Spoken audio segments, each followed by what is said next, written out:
एक और जहां पूरी दुनिया में लोग एआई से अपनी जॉब बचाने की कोशिश कर रहे हैं, एजीआई आ चुका है। बहुत लोगों का कहना है कि एजीआई के आने के बाद ह्यूमन और एआई में फर्क ही नहीं रह जाएगा। मतलब ह्यूमन स्किल्स जो अभी तक एआई के पास नहीं है, वो सब भी एजीआई के पास होगी एंड इसीलिए यह ह्यूमन से भी ज्यादा पावरफुल साबित हो सकता है। तो आज समझेंगे कि टेक वर्ल्ड में ये कौन सा अगला तूफान आ रहा है जिसकी बात सब कर रहे हैं। आज के वीडियो में हम इन टेक्नोलॉजीज को समझेंगे, क्या पोटेंशियल स्कोप और रिस्क है, हमें किस तरह इम्पैक्ट कर सकता है और आपको क्या स्टेप्स लेने होंगे फ्यूचर प्रूफ रहने के लिए। अब देखो, सबसे पहले जरूरी है हम ह्यूमंस की एक सबसे यूनिक एंड पावरफुल क्वालिटी को समझना, जनरल इंटेलिजेंस। अगर मैंने आपसे बदतमीजी से बात की तो या तो आप रिटर्न में वही करोगे या शायद रेस्पेक्टफुली मुझे समझाओगे, या फिर पहले समझाओगे एंड नेक्स्ट टाइम शायद आप भी इंसल्ट करोगे। या मान लो मैंने आपको कहा कि यार ये इंसान बहुत ही खराब है, इसको मार डालो, तो ऑब्वियसली आप ऐसा नहीं करोगे। बस यही जनरल इंटेलिजेंस है। देखो, जनरल इंटेलिजेंस को ना जी फैक्टर भी कहा जाता है और इसका सीधा मीनिंग है जनरल मेंटल एबिलिटी। किसी चीज का रियल, इनडायरेक्ट या हिडन मीनिंग को समझना, मेंटल स्किल्स यूज करके किसी भी इशू को हैंडल करना या टास्क को परफॉर्म करना, किसी एक एक्शन के अकॉर्डिंग अपना रिएक्शन या रिस्पॉन्स देना, कब, कितने वक्त तक, कितना, क्या,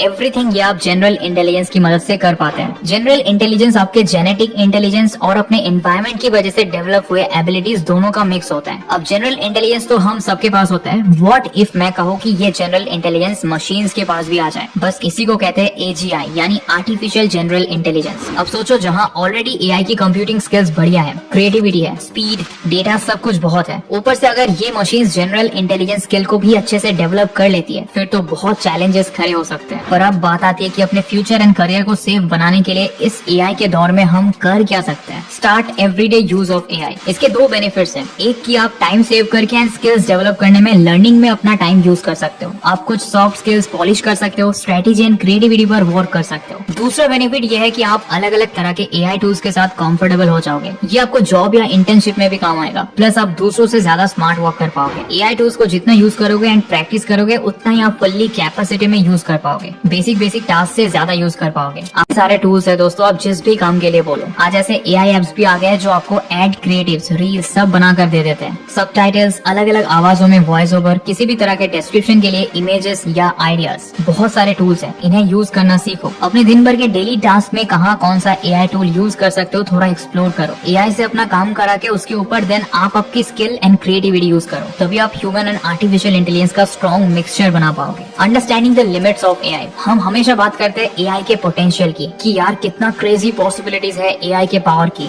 but at the same time आपको ये समझना होगा कि एआई की कुछ लिमिटेशंस भी है। हर एक एआई टूल के साथ वो है। आप देखो, चैट जीपीटी खोलो, कभी ये मैसेज पढ़ा है, chat GPT can make mistakes, consider checking important information. एक पॉइंट पर आकर एआई टूल्स का भी नॉलेज कट ऑफ हो जाता है। कुछ इंस्ट्रक्शंस एआई को समझ नहीं आते एंड बार बार आपको रिजल्ट्स में भी एरर मिल सकता है। लिमिटेशंस को समझकर आप सबसे यूजफुल वर्क उससे कराकर दूसरे टूल्स, खुद की स्किल्स या नॉलेज का यूज करके फुल पावर वर्क डिलीवर कर पाओगे। Develop expertise. देखो, multiple different skills and talents होना अच्छी बात है, बट अगर आप फ्यूचर में अपने आप को बहुत सक्सेसफुल प्रोफेशनल के रूप में देखना चाहते हो, देन आपको एक पर्टिकुलर निश या डोमेन पर फोकस करना पड़ेगा। आप करो अलग अलग स्किल्स एक्वायर, सीखो, लेकिन या तो आपकी एडिशनल स्किल्स आपके एक्सपर्टीज को अच्छे से सपोर्ट करें, या फिर आप ऐसी स्किल्स डेवलप करो जो आपके स्किल सेट को और एडवांस और एक्सपर्ट लेवल पर लेकर जाए, क्योंकि फ्यूचर में एक्सपर्ट्स की डिमांड है। बेसिक रिपीटेड वर्क तो एआई अभी ही इतने अच्छे से कर रहा है, कुछ साल में तो और भी बेटर हो जाएगा। सो इसीलिए आपका एरिया ऑफ एक्सपर्टीज क्लियर होना जरूरी है एंड देन उसके इन एंड अराउंड आप स्किल्स डेवलप करके फ्यूचर में अपनी डिमांड बरकरार रख पाओगे। Start your side hustle now.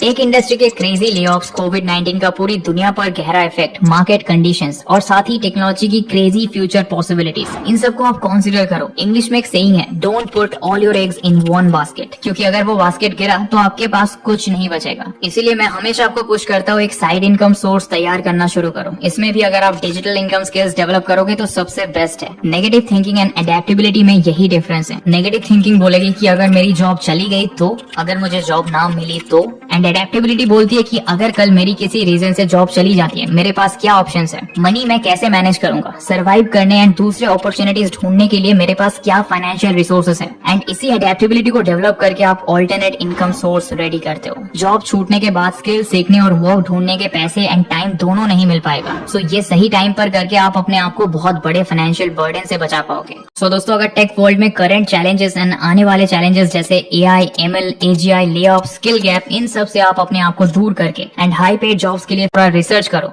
And work करना शुरू करो। मिलते हैं नेक्स्ट वीडियो में, तब तक के लिए bye and thanks for watching.